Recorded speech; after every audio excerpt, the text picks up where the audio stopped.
दूसरा किस्सा है मेरे एक दोस्त का, हाँ, मेरे साथ ही रहता है। हम उसका नाम नहीं बता सकते, नाम ही कुछ और कुछ और रख दो, रौनक रख दो। रौनक रख देते हैं। तो रौनक क्या है, एक बढ़िया जॉब करता है इंटरनेशनल कंपनी में, बढ़िया जॉब चल रही है उसकी। बंदा फुल याशी, जिम कर रहा है, क्लबों में जा रहा है, फुल मस्ती कर रहा है। तो उसका रिश्ता हो गया। रिश्ता हो गया तो उसने कहा कि भाई मेरा ऐसे करके रिश्ता हो गया, चलना है। हमने रोके पे चले गए। तो जब गए ना तो लड़की आई, तो लड़की ने, जैसे ये दोस्त हमारे साथ खड़ा था दोस्तों के साथ, तो वो लड़की ने ना इसे ऐसा इशारा किया कि इधर आ जा। मैं गुस्से में, अभी रिश्ता भी नहीं हुआ, कुछ नहीं अच्छा हुआ, गुस्से में इधर आ जा।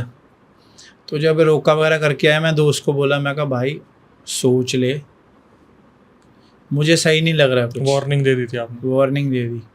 नहीं यार ऐसे नहीं है, वो पहली बार मेरी है। शादी क्या है, अलग ही बंदे का होता है कि भाई शादी हालांकि हो रही, जुनून है। पता नहीं क्या हो रही है। ठीक है, ये शादी वगैरह हो गई उसकी, बढ़िया चलता रहा। तो काफ़ी टाइम हम मिले नहीं। जैसे मैं कि शादी अपने- के बाद अलग हो जाते हैं।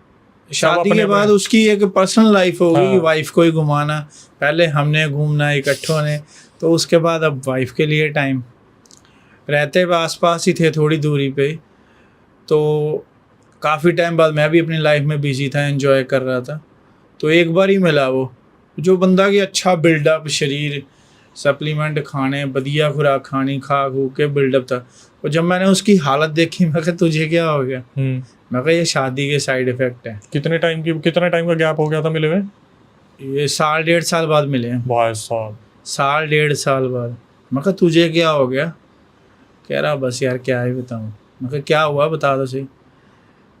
कह रहा तूने सही कहा था कि वार्निंग दी थी, बट मैं माना नहीं, कि अब हो गया, चलो अब हमारा दोबारा से मीटअप स्टार्ट हो गया, मिलना शुरू कर दिया। हुआ क्या, अब क्या उनके घर में कलेश चल रहे हैं, बहुत ज़्यादा कलेश चल रहे हैं आए दिन। बल्कि अलग अलग रह रहे हैं, ऐसा कुछ नहीं है कि बीच में रह रहे हैं या ऐसे रह रहे हैं, अलग अलग रह रहे हैं, बट फिर भी कलेश हो रहे हैं। तो वाइफ बार बार उसके अपने घर जा रही है, बार बार अपने घर जा रही, बार बार अपने घर जा रही। तो क्या हुआ कि एक टाइम पे, अभी थोड़े टाइम पहले की बात ही है, वो हुआ क्या, उसने फिर एक दिन बैठ के सारी बात बताई। हम दोनों ने ड्रिंक्स वगैरह करी, तो उसने फिर सारी खुल के बात बताई। कह रहा भाई मैं इंटरनेशनल कंपनी में जॉब करता था, वाइफ के दिमाग में डाउट था कि तू लड़कियों से बातें करता है। अब रात को कई बार स्टाफ की कॉल आ जाती है, कभी किसी की, तो उसने वो जॉब छुड़वा दी उसकी। वाह। ठीक है, जॉब छुड़वा दी, बंदा बेरोज़गार हो गया।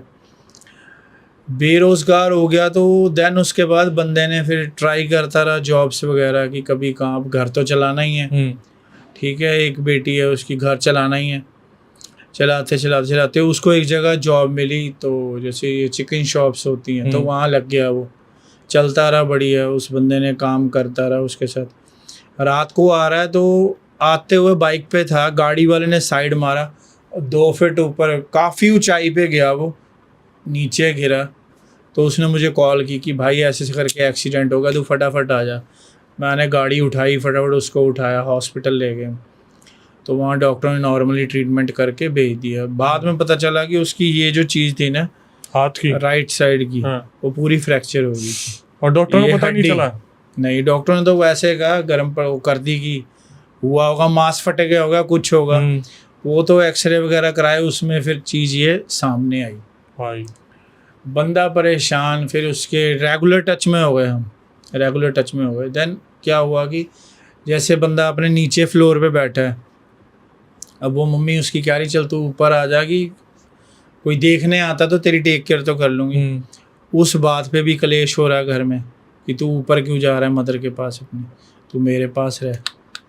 हर चीज़ में मतलब ये क्लेश की, उसका ब्रदर है उसके साथ क्लेश, सिस्टर के साथ क्लेश, उल्टी सीधी चीज़ें कि वो ख़त्म करने की बात कर रहा है अपने आप को, जैसे पागलों की तरह हो गया है कि मुझे कुछ अच्छा नहीं लग रहा है, कुछ नहीं है तो मुझे पसंद नहीं है, या तो मैं भाग जाऊंगा कहीं पे कुछ। मैं कहा यार दिक्कत क्या है तेरे को, हर घर में कलेश होते हैं, कोई घर तो दिखा दे ऐसा जिसमें कलेश नहीं है। तो एक हमारे उधर है, उनसे झाड़ा वगैरह करवाया मैंने उनका, फिर 1-2 जगह और गए। अब क्या है कि उसने कोर्ट केस करा हुआ है इस पर, उस लड़की ने कोर्ट केस करा हुआ है। कि मुझे इसके साथ रहना ही नहीं है, रहना ही नहीं है, रहना ही नहीं है, जो करना है कर लो। लेकिन डिमांड तो कर रखी होगी। डिमांड भी है कि इतना अमाउंट चाहिए और हमें घर भी लेके दो। वाओ, अब वो बंदे की जॉब छूट गई, हाथ फ्रैक्चर हो गया, बंदा कुछ नहीं कर पा रहा, तो क्या करेगा बंदा? तो वो बंदा दिक्कत में होगा। फिर एक जगह हम लेके गए उसको, काली माता के मंदिर है एक जगह, उन्होंने देखा वगैरह सब कुछ देखा। फिर उन्होंने 2-3 दिन बाद हमें बुलाया, उन्होंने बताया, उन्होंने जो जो बातें बताई ना, वो इंडिकेशन पहले ही था। कह रहे कि जब तुम्हारा रिश्ता हुआ था, लड़की वालों ने रिश्ता इसीलिए किया था कि तुम्हें लूटने के लिए। बताओ, कि ऐसी सी क्रिया कर रखी है तुम लोगों के ऊपर कि तुम निपट ही जाओ, तुम नहीं, तुम्हारी मम्मी भाई बहन सारे सब बर्बाद हो जाएं। कि तुम जब रिश्ता करने गए थे तब भी वो चीज़ शुरुआत हो गई थी, वहीं से ही पहले दिन से शुरुआत हो गई थी जब तुम लड़की वालों को देखने गए थे। उन्होंने देखा लड़के की अच्छी सैलरी है, 45-50 हज़ार कमाता था सैलरी, कि बढ़िया है लड़का, कि इसे लूटना है, कि ये हमारे वश में आ जाए लड़का। पता नहीं अब क्या क्या क्रियाएं की उन्होंने, क्या क्या क्रियाएं की, तो इतनी की दिक्कतें आनी शुरू हो गई उसको रात को, कि क्या ही बताऊं। कि आज के टाइम पे अगर आपने शादी करनी है ना, तो बड़ा सोच समझ के करो। चलो सोच समझ के कर भी लोगे, बट लड़की के अंदर की फीलिंग्स कैसे पता करोगे? नहीं कर सकते, आजकल नहीं जज कर सकते। वो इस टाइम इस हालात में है, लड़का ना जी पा रहा है ना कुछ है, बस सुनसान बैठा रहता है, किसी से बात नहीं करनी, कुछ नहीं। अब तरीके भुगत रहा है, वो कोर्ट केस कर रहा है कि लड़की ने तो इस हद तक पहुंचा दिया उसे, कुछ भी करने को तैयार है वो कहती मुझे रहना नहीं है इसके साथ, मुझे पैसा चाहिए और प्रॉपर्टी चाहिए। इंडिया तो में चीज़ बहुत तेजी से फैल बढ़ रही है, ये चीज़ें बहुत बढ़ रही हैं आजकल, समझ नहीं आ रहा क्या होगा। इसीलिए तो हर बंदा डरता है शादी करने से, कि भाई शादी तो छोड़ो, आजकल तो सगे दोस्त जो साथ बैठते हैं वो भी जेलसी करते हैं। अगर हम हाइप में आ गए, आप हाइप में आ गए, दूसरे ने कह दिया इसको नीचे कैसे गिराना है। बट एक चीज़ देखिए, आजकल उल्टा करने वाले बहुत मिल रहे हैं, सीधा करने वाला आपको एक भी नहीं मिलेगा। उल्टे करने वाले आपको बथेरे तांत्रिक मिल जाएंगे, ये मिल जाएंगे। तो ये चीज़ें हैं कि आजकल बच के रहो जितना भी हो सकता है ना। अगर कोई रिश्ता भी कर रहे हो, पहले उसकी बैकग्राउंड चेक करो कि वो है क्या, इन चीज़ों में तो नहीं है, फोकस तो नहीं करते, इनका बैकग्राउंड क्या है, तब जाके आगे बात बढ़ाओ। ये नहीं कि मुंह उठा के फट। बट इसमें उसका भी दोष नहीं है। अब एक चीज़ हावी हो गई है उसके दिमाग पे, तो वो ऑटोमेटिकली हाँ ही करवाएगी, जितना मर्जी अब ना कर लो, उसने हाँ ही हाँ करवानी है, हर चीज़ में हाँ। छोटी छोटी बातों को लेके कलेश, ये कोई बढ़िया बातें नहीं होती। वैसे एक चीज़ देखी गई है कि हमारे यहाँ पे जितने भी लोग आते हैं, जब वो चीज़ें बताते हैं ना, तो कहीं ना कहीं ऐसा होता है कि आप शांत हो तो आपके घर परिवार में कोई एक ऐसा इंसान होगा जो छोटी छोटी बातों में साला नमक मारेगा, आग लगा देगा उसे पूरे घर में, बस यही चाहेगा कि कहीं ना कहीं इनके कलेश होते रहे 24 घंटे कलेश ही चलता रहे घर में। अगर चाय में चीनी कम है तो कलेश, दूध में चीनी ज़्यादा है तो कलेश। मतलब कि बातों के लॉजिक ही नहीं है, उन बातों पे कलेश हो रहे हैं बेमतलब में। किसी बात का लॉजिक तो हो भाई, इस वजह से जा रहे हैं उस वजह से जा रहे हैं, कोई लॉजिक ही नहीं है। तो समझ नहीं आ रहा आजकल क्या हो रहा है क्या नहीं हो रहा है। तो कुछ ऐसा भी होता है कि उस भाई के साथ कुछ एंटिटीज की प्रॉब्लम है, कुछ उसे पता चलता है कि हाँ खुद दबाव में है, पता चल जाता है। कई बार दबाव पड़ते हैं उसको, रात को दबाव पड़ते हैं, वो बीमार ही रहने लग पड़ा, सबसे बड़ी बात है। हर टाइम कभी इधर दर्द हो रही, कभी इधर दर्द हो रही, उसकी मम्मी बीमार रहती है, भाई बीमार, फैमिली में कोई ठीक नहीं है आज के टाइम पे। वैसे एक चीज़ समझ में आ रही है, जिस तरीके से आपने अपना इंसिडेंट बताया और उनका इंसिडेंट बताया, तो उनका इंसिडेंट बताते हुए आप ज़्यादा इमोशनल लग रहे हो। तो क्या है कि अब इतने बंदों के साथ पास जा चुके हैं, अभी थोड़े दिन उसने मुझे बताया नहीं, मुझसे चोरी, भाई मैंने नेट पे देखा, वहाँ वो बाबा थे, उनसे बात करी, उन्होंने इतने 40,000 ले लिए, 50,000 ले लिए। मैं कहा तू पागल है, कहाँ भटकता जा रहा है तू। आज की डेट में बंदा क्या है, कुछ भी नहीं है उसके पास, ना जॉब है ना पैसा है ना कुछ है, एक तरह से बर्बाद ही है वो। हाथ जोड़ के रिक्वेस्ट है भाई, हाथ जोड़ के रिक्वेस्ट है, जिनकी हो गई उनका तो कुछ कर नहीं सकते, लेकिन जिनकी नहीं हुई, जो लोग सिंगल हैं, कहीं ना कहीं अपने लिए कोई पार्टनर ढूंढ रहे हैं, वो बहुत बड़ा सबक ले सकते हैं, बहुत बड़ा सबक। कि खासकर लड़के जो लड़के होते हैं ना, उनकी जात को मैं समझा रहा हूँ, क्योंकि मैं भी उस दौर से निकला हूँ कि जब आप सिंगल होते हो ना, तो आप ये सोचते हो कि कोई तो बात करने वाला मिल जाए, कोई तो हो जिससे बात हो जाए। लेकिन उस दौरान आपसे जो गलती होती है ना, आप एंडे बैंडे पैंडे किसी को भी साथ में ले लेते हो, ये नहीं देखते कि आगे जाके शायद कोई अच्छा भविष्य लिखा होगा। और जल्दीबाजी में जो ये डिसीज़न होते हैं ना, शादी के, मोहब्बत के, भाई आप नहीं जज कर सकते। आने वाले 5-10 दिन, 15 दिन, 1 महीना, 2 महीने में जज नहीं कर सकते। और ये सिर्फ लड़कों के लिए नहीं है, लड़कों का तो मैंने बिहेवियर बता दिया, लेकिन जो लड़कियां हैं जो बहुत जल्दी में रहती है कि यार हो जाए, एक ब्रेकअप हुआ है तो उसके बाद सीधा डिसीजन ले लिया अब तो मैं शादी ही करूँगी। आपको ना थोड़ा सा देखना चाहिए, समझना चाहिए।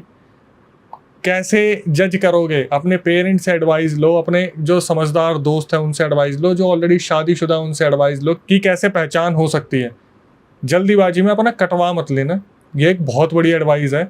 मैं तो हमेशा यही कहूँगा कि ये कम उम्र में शादी या जल्दीबाजी में शादी या ये जो प्यार मोहब्बत वाली चीज़ होती है, मैं ये भी नहीं कहूँगा लव अरेंज क्या है क्या नहीं है। भाई अब तो हर तरफ ही बच के रहना पड़ेगा, क्योंकि एक चीज़ को देखना, अब ऐसा नहीं रहा कि आप जिससे मोहब्बत कर रहे हो, आप जिससे प्यार कर रहे हो, उसी से आपकी इन्वॉल्वमेंट होगी है। 2 परिवार आपस में मिलते हैं, और जब 2 परिवार मिलते हैं और दोनों में इन्वॉल्वमेंट होती है, शुरू डे 1 से ही पता चल जाता है कि किसकी कितनी इज्जत है कि नहीं है, सब समझ में आ जाता है। जैसे कि भाई ने बताया कि वो लड़की ने पहले दिन ही इशारे से बोला इधर आ जा, भाई वहीं से ही समझ में आ मैंने गया उसको ना। 1000 बारी बोला, मैं कहा छोड़ दे, लड़कियों की कमी नहीं है। नहीं कह रहा भाई ठीक। कहीं ना कहीं तो परिवार वाले और भी बात कर लेते, करवा देते, कुछ ना कुछ होता। ये लव तो नहीं तो थी ना? कोशिश भी किया उन्होंने क्या कि इसका नाम है, इसको रोकने की, रौनक को इसको रोकने की कोशिश की। घर वालों ने करी हाँ। थी कोशिश करते थे, पूरा मूड बना के गए घर से कि मना कर देना है। अच्छा, बाद में जब आप बता रहे हो, हाँ, जब अलग वहाँ हो गए थे, जाते ही फिर उसी की बात। ठीक है, ठीक है, सब ठीक है। मतलब आप ये बताना चाह रहे हो कि जब शादी हो गई उसके बाद फिर जब नहीं, ये इंसिडेंट है, मैं बताना भूल गया। हाँ जब रिश्ता हुआ था, सबने मना किया, तो इन्होंने मूड बना लिया कि चलो इनको भी मना कुछ कर लगा, देंगे, आज मना करने चलते हैं। वहाँ जाते ही फ्लैट। ठीक है जी, जैसे आप कह रहे हो अरे तगड़ा वही सीन। ठीक है। और सबसे बड़ी बात है, जो मेरा दोस्त था, उसका कुछ काफ़ी टाइम पहले था कुछ, उसको एक लड़की से काफ़ी अच्छी फैमिली की थी लड़की, बिजनेस लड़की थी। तो इन्होंने एक दूसरे को प्रपोज किया, तो उसने कभी हाँ नहीं करी। इधर इसका रिश्ता हुआ, उधर से शाम को लड़की की कॉल आ गई, मैंने अपने पेरेंट्स से बात कर ली है कि शादी के लिए। कह रहा अब भाई कुछ नहीं हो सकता, अब तो मेरा रिश्ता हो गया।